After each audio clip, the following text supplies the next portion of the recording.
تو حرام ہوگا، اور جب حرام ہے تو فعل حرام پر کسی حکم شرعی کا ترتب نہیں ہوتا۔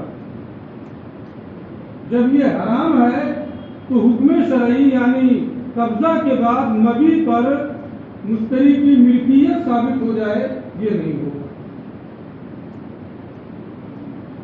جیسے سارق نے کوئی سامان چوری کر لیا، اپنے گھر لے کے چلا گیا، کال کوٹری میں بند کر دیا، ملکیت ثابت ہو جائے گی۔ اس لیے کہ پہلے حرام ہے، اس پر حکم شرعی کا ترتب نہیں ہوگا، چاہے جتنے نیچے لے جا کر کے دفن کر دو، قبضہ نہیں ہوگا۔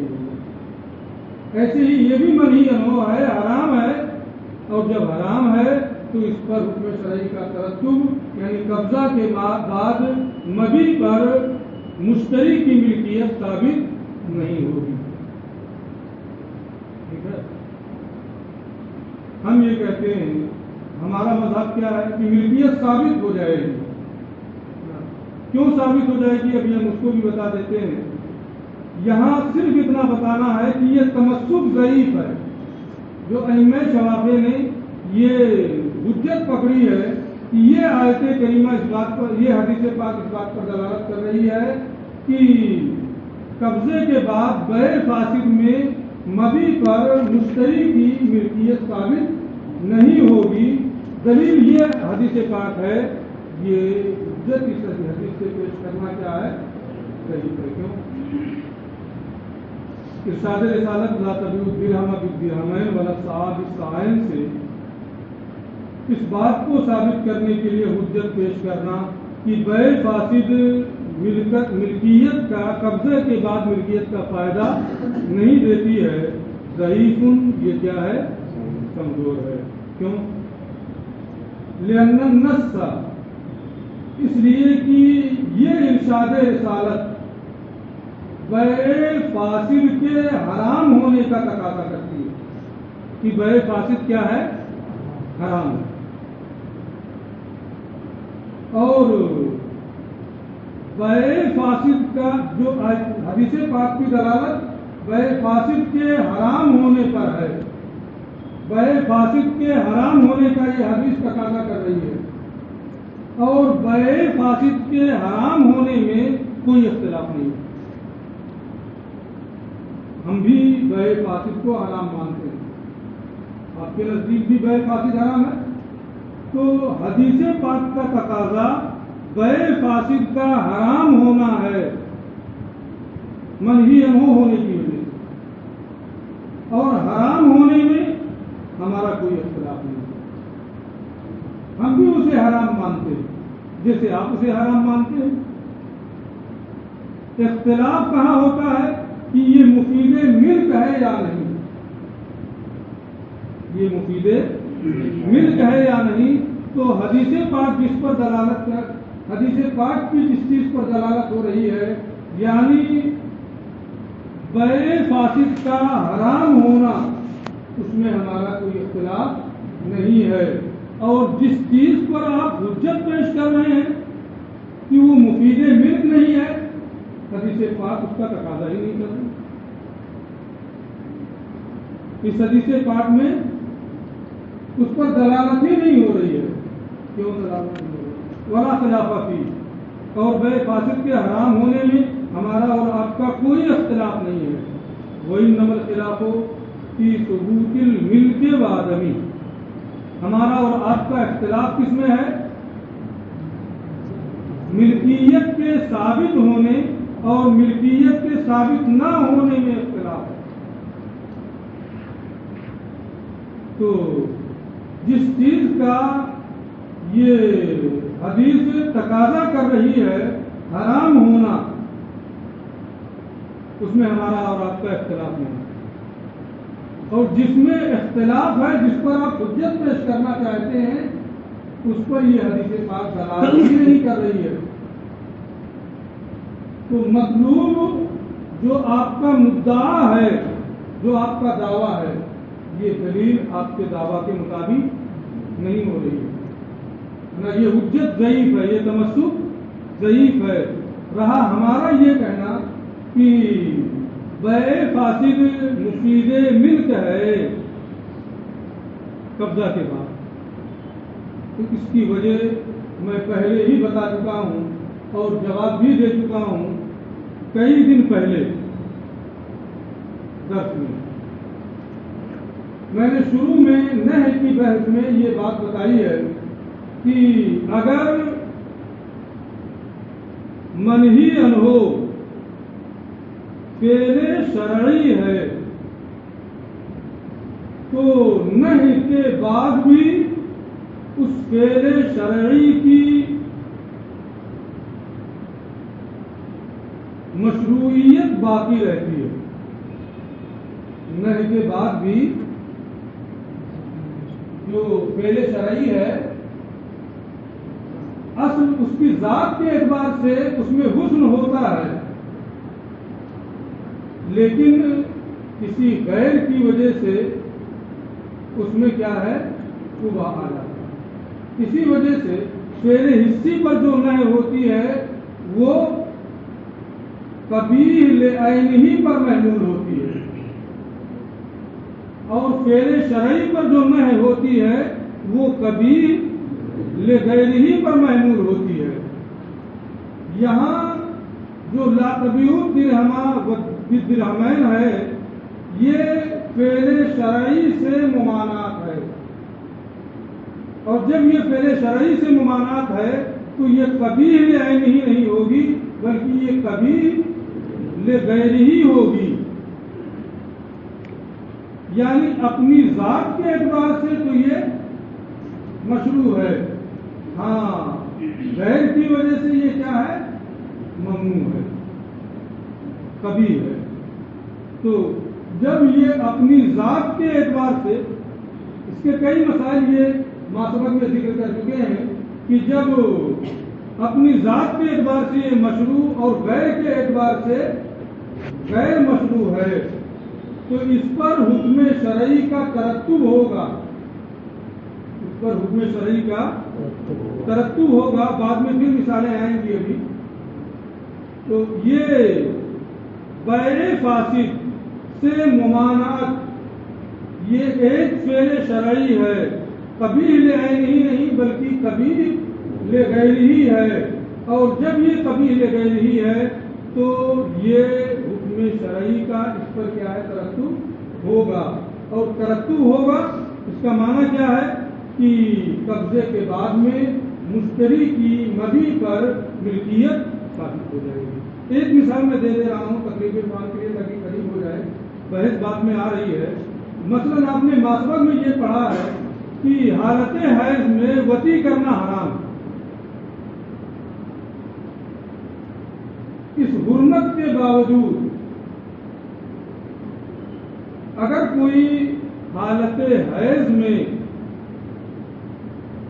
بیوی کو طلاق دے دیا، شوہر ثانی نے، ایک مثال اور بھی بن سکتی ہے، اس کو چھوڑ دیا، بعد میں وہ بھی آ جائے گی، یہ حالت بیوی کو طلاق دے دیا، 3 طلاقیں، دوسرے شوہر نے اس سے نکاح کیا اور حالت حیض میں اس نے وطی کی، تو کیا وہ عورت شوہر اول کے لیے حلال ہوگی یا حلال نہیں ہوگی؟ حرام کام کیا، حیض کی حالت میں وطی کیا ہے، حرام ہے، لیکن پھر بھی وہ عورت شوہر اول کے لیے حلال ہو جاتی۔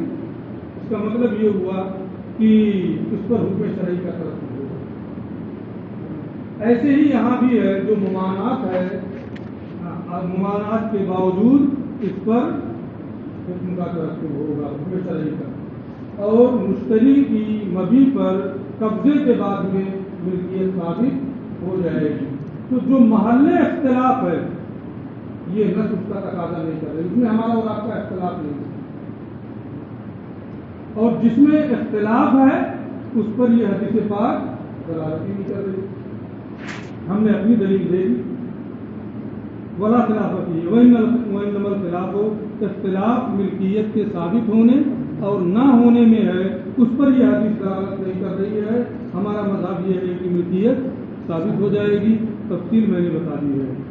اور یوں ہی آقا کریم کے ارشاد الا لا تصوموا، سنو روزہ نہ رکھو فی ہذہ الایام، ان ایام میں یعنی عید الفطر میں، یوم نحر میں، ایام تشریق میں، فإنها ایام اکل و شرب و بیعال، کیونکہ یہ ایام کھانے پینے کے ایام ہیں اور جمع کے ایام ہیں، اللہ کی جانب سے مہمانی کے ایام ہیں۔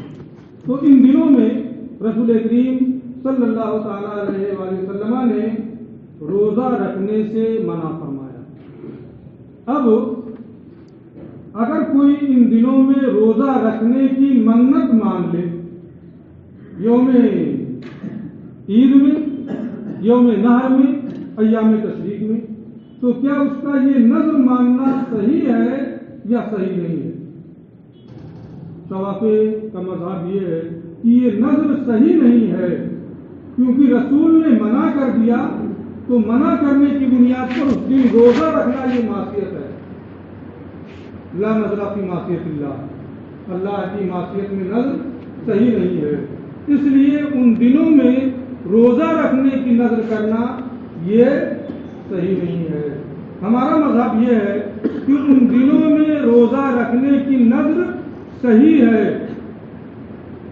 اگر اس نے اسی دن میں روزہ رکھ لیا تو ممانعت کے باوجود وہ بری ذمہ ہو جائے گا، گنہگار ہوگا لیکن بری ذمہ ہو جائے گا۔ اصل حکم یہ ہے کہ اس دن قضا کرے، اس دن نہ رکھے، بعد میں اس نذر کے روزے کی قضا کرے، یہ ہمارا مذہب ہے۔ اب ائمہ شوافی کا اس حدیث پاک سے یہ استدلال کہ اگر نذر ان دنوں میں روزہ رکھنے کی کرے تو یہ نذر ہی صحیح نہیں ہے، یہ تمسک ضعیف ہے۔ اس حدیث سے استدلال کرنا ضعیف ہے۔ کیوں ضعیف ہے؟ اس بات کو ثابت کرنے کے لیے ان النذر بصوم یوم النحر لا یصح ہو کہ اس حدیث پاک کی بنیاد پر یوم نحر میں روزہ رکھنے کی نذر یہ صحیح نہیں ہے، ضعیف۔ اس حدیث کی یہ استدلال کیا ہے؟ کمزور ہے۔ لأن النص یقتضی حرمت الفعل، اس لیے کہ یہ حدیث پاک جو ہے اس دن روزہ رکھنے کے حرام ہونے کا تقاضا کر رہی ہے۔ صحیح ہوگا یا صحیح نہیں ہوگا اس پر یہ حدیث پاک دلالت نہیں کر رہی ہے۔ ہم بھی کہتے ہیں کہ اس دن روزہ رکھنا حرام ہے، اگر کوئی رکھے گا تو گنہگار ہوگا۔ لأن النص یقتضی حرمت الفعل، کیونکہ یہ حدیث پاک فعل یعنی اس دن روزہ رکھنے کے حرام ہونے کا تقاضا کر رہی ہے۔ ولا خلاف فی کونہ حرام، ہم بھی کہتے ہیں کہ حرام ہے، جیسے آپ کہتے ہیں کہ اس دن روزہ رکھنا حرام ہے۔ تو اس میں جس چیز کا آیت کریمہ، جس چیز کا یہ حدیث تقاضا کر رہی ہے، اس میں ہمارا اور آپ کا کوئی اختلاف ہی نہیں ہے، اور جس میں اختلاف ہے کہ نذر صحیح ہے یا نہیں، اس پر یہ حدیث دلالت نہیں کر رہی، لہٰذا اس سے حجت پیش کرنا صحیح ہے، کیونکہ یہ حدیث اس دن روزہ رکھنے کے حرام ہونے کا تقاضا کر رہی ہے۔ ولا خلاف فی کونہ حراما، اور اس دن روزہ رکھنے کے حرام ہونے میں ہمارا اور آپ کا کوئی اختلاف نہیں ہے۔ وإنما الخلاف فی حفاظت الاحکام مع کونہ حراما، بلکہ اختلاف حرام ہونے کے باوجود احکام حکم شرعی کا فائدہ دینا ہے کہ فعل حرام حکم شرعی کا فائدہ دے گا یا نہیں دے گا، اس پر حکم شرعی کا ترتب ہوگا یا حکم شرعی کا ترتب نہیں ہوگا۔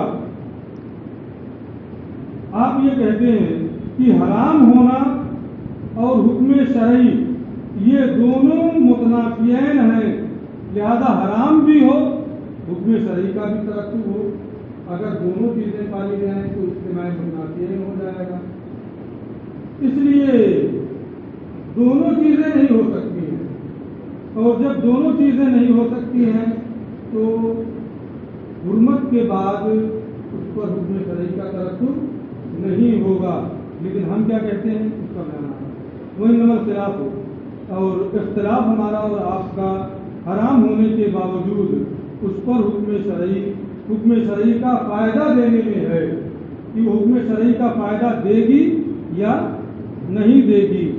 ایام منہیہ میں روزہ رکھنا حرام ہے، لیکن وہ حکم شرعی کا حرمت کے باوجود فائدہ دے گی یا نہیں دے گی. اس دن روزہ رکھنے سے روزہ ہوگا یا نہیں ہوگا، اس میں اختلاف. ہم یہ وہ حرمت الفعل ہے، ان کے یہاں کیا ہے کہ فعل کا حرام ہونا حکم شرعی کے منافی ہے، لہذا دونوں ایک ساتھ جمع نہیں ہو سکتے. ہمارا مذہب یہ ہے کہ فعل کا حرام ہونا حکم شرعی کے ترتب کے منافی نہیں ہے. حرام بھی ہو لیکن ہی اور اس پر حکم شرعی کا بھی ترتب ہو، ایسا ہو سکتا ہے. دونوں میں تنافی نہیں ہے، دونوں میں تضاد نہیں ہے کہ دونوں کا اجتماع نہ ہو سکے. وہ حرمت الفعل ہے، اور فعل کا حرام ہونا یہ اس فعل پر حکم شرعی کے مرتب ہونے کے منافی نہیں ہے، بلکہ اس پر حکم شرعی کا ترتب ہوگا. اب یہ ایک بڑا دعویٰ ہوا کہ کسی فعل کا حرام ہونا اس پر حکم شرعی کے ترتب کے خلاف اور اس کے متضاد نہیں ہے، بلکہ حرمت کے باوجود اس پر حکم شرعی کا ترتب ہوگا. بہت بڑا دعویٰ ہے نا. بہت ساری مثالیں آپ قدوری میں اس کی پڑھیں، بس توجہ کی ضرورت ہے. قدوری ہی کی ایک مثال یہ دے رہے ہیں. آپ نے ایک مسئلہ پڑھا ہے کہ باپ اور بیٹے ہیں، بیٹے کی ایک باندی ہے، مملوکہ اس کی ہے. باپ نے اس باندی سے وصی کر لی، بچہ پیدا ہوا، اس باندی کو باپ نے ام ولد بنا لیا، تو اب وہ باندی باپ کی ہو جائے گی. بیٹے کو باپ باندی کی قیمت دے گا، وہ باندی کس کی ہو جائے گی؟ باپ کی ہو جائے گی، اور باپ بیٹے کو اس باندی کی قیمت دے گا. اس باندی سے جو اس کی مملوکہ نہیں ہے، باپ کی مملوکہ ہے، باپ کی مملوکہ نہیں ہے، اس باندی سے وصی کرنا اس کا حرام ہے. اس حرمت کے باوجود وہ اس کی ام ولد ہو گئی. حکم شرعی کا ترتب ہوا یا نہیں ہوا؟ اس کا مطلب یہ ہوا کہ حرمت فعل یہ حکم شرعی کے مرتب ہونے کے منافی نہیں ہے. یہ نظیر ہے. فإن الأب، ہم مثال دے رہے ہیں، کیونکہ باپ لو استولد جاریۃ ابنہ، اگر اپنے بیٹے کی باندی کو ام ولد بنا لے، یکون حرام، یہ حرام ہے. تو جب حرام ہے تو باندی اس کی ام ولد نہیں ہونی چاہیے، لیکن حکم کیا ہے؟ وہ لیلا. اس فعل حرام کے باوجود باپ کی اس باندی پر ملکیت ثابت ہو جاتی ہے، اور وہ اس کی ام ولد ہو جاتی ہے. لڑکا جو لڑکی یا لڑکا پیدا ہو وہ اسی کا ہوتا ہے. ہاں، باپ یہ بیٹے کو اس باندی کی قیمت دے دے گا. قیمت بعد میں دے رہا ہے، وصی پہلے کیا، وہ حرام ہے. حرام ہونے کے باوجود حکم شرعی کا ترتب ہو رہا ہے کہ وہ باندی اس کی ام ولد ہو جا رہی ہے. لہذا حرمت فعل اور حکم شرعی کے ترتب میں کوئی منافات نہیں ہے. ایک دوسری مثال، لو ذبح شاطن بسکین مقصوبۃ، غصب کی ہوئی چھری سے اپنی ذاتی بکری کو ذبح کر دیا. غصب، چھری کو غصب کیا ہے تو اسے استعمال میں لانا کیا ہے؟ حرام. تو کیا فعل حرام کی وجہ سے باوجود اس کے کہ تسمیہ وغیرہ پڑھا ہے وہ بکری حرام ہو جائے گی؟ حرام نہیں ہوگی. اس کا مطلب یہ ہوا کہ حرمت فعل حکم شرعی کے ترتب کے منافی نہیں ہے.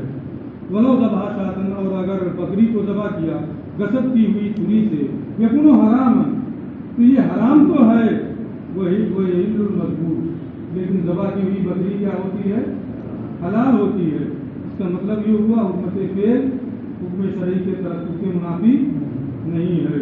اسی طریقے سے ولو غسلت ثوبا نجسا، اگر ناپاک کپڑے کو غسل کیے ہوئے پانی سے دھل لیا پھر حرام ہے، لیکن کپڑا پاک ہو جائے گا. اس کا مطلب ہوا حرمت تیل حکم شرعی کے طرف سے معافی نہیں ہے.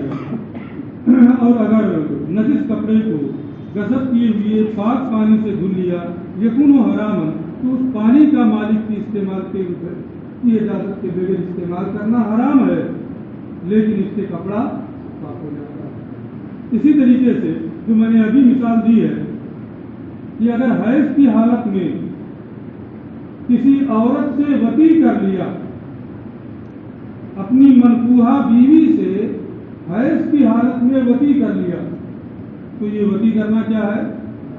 حرام ہے. حیض کی حالت میں وطی کرنا، لیکن اس کی بنیاد پر شوہر کا احسان ثابت ہو جائے گا، وہ محسن ہو جائے گا. جو زنا کی حد قائم کرنے کے لیے شرط ہے. آپ نے پڑھا ہوگا قدوری میں کہ زنا کی حد قائم کرنے کے لیے شرط یہ ہے کہ زانی محسن ہو، عاقل ہو، بالغ ہو، شادی شدہ ہو، یعنی وطی نکاح صحیح کے ذریعے سے کیا ہو. یہ احسان کا معنی ہے. تو نکاح صحیح کے ذریعے سے وطی کرنے کا معنی پا لیا گیا، اگرچہ حیض کی حالت میں اس نے وطی کی، اسی لیے وہ محسن ہو جاتا ہے. اس کا مطلب کیا ہوا کہ حرمت تیل حیض کی حالت میں وطی کرنا، یہ تیل حرام ہے، لیکن اس پر حکم شرعی کا ترتب ہو رہا ہے کہ شوہر محسن ہو جاتا ہے.